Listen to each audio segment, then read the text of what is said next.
Uh, Hi.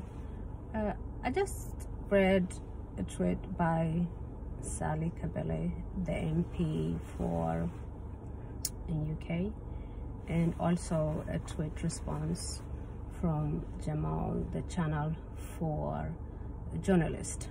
So I just want to clarify some things there because I felt like it was just simplified, and I don't want it to become about it is true, it's not, it's been trashed, or it hasn't been trashed, because we need to talk about the whole story of what actually happened at Safe House. But before I do that, I just want to clarify a little bit and talk about what a safe house is. So the safe house, the only one in Tigray, is a place where these women who have survived sexual violence get emotional and mental treatment, and also get protection from any fear that they might have. But when President Sahale came to the facility to talk to this woman, she did not go there by herself.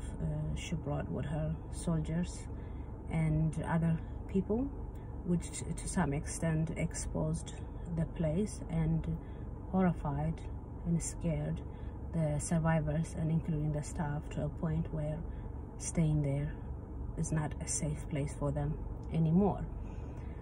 And now what Sally tweeted was that she had heard the safe house had been trashed by soldiers, and the response from Jamal was no, it hasn't been trashed, they are okay.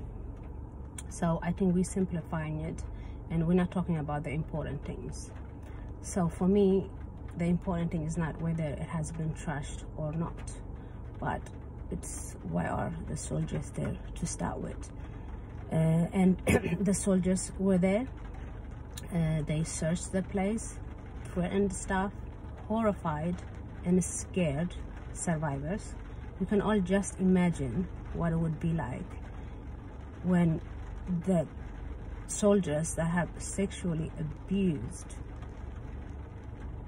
emotionally abused and physically abused this woman, and they are in a place where they are meant to feel safe, and not to have to see these soldiers in any abusive way.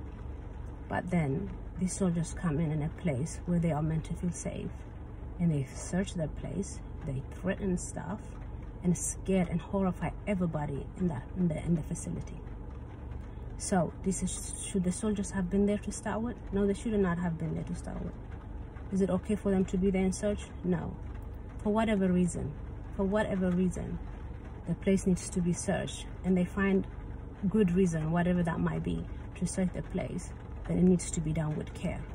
It needs to be done in a way where survivors, especially, are protected and kept safe while the place is being searched. But these soldiers came out of nowhere, knocked on the door, went in there, threatened staff, scared everybody, and searched the place. But now on Twitter, we're talking about whether the place has been trashed or not. But to me, whether the place has been trashed or not is not what's important. What's concerning is the fact that the soldiers was there, and that they think that they can just knock on the door whenever they feel like and go in there, in a place where that's meant to be secret, in a place that they're not meant to even to know where it is, let alone go in there whenever they feel like it and search the place. So instead of talking about the important things, we're talking about the extra things, whether it's been trashed or not. So, you know, if Jamal responds to that, no, it hasn't been trashed, they are okay, I think he should have told the story also of what has actually happened, because that's important too, because that's the big picture. Otherwise it becomes like, oh, it's just she said and he said thing. It's not important, it's nothing. It is a big deal, and it is very important, and we need to talk about that, because the safe house needs to be protected. This woman needs to be protected. This woman needs to feel safe, and that's not what's happening, and that's what we need to focus on. So to me, it's not about trashed or not trashed. Have they been there? Yes, they have.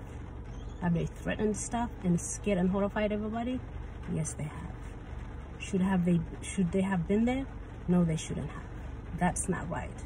They shouldn't have any mandate to knock on the door at the safe house and go in there and horrify anybody, or the woman in that place, or the staff. They have also taken one of the staff for questioning.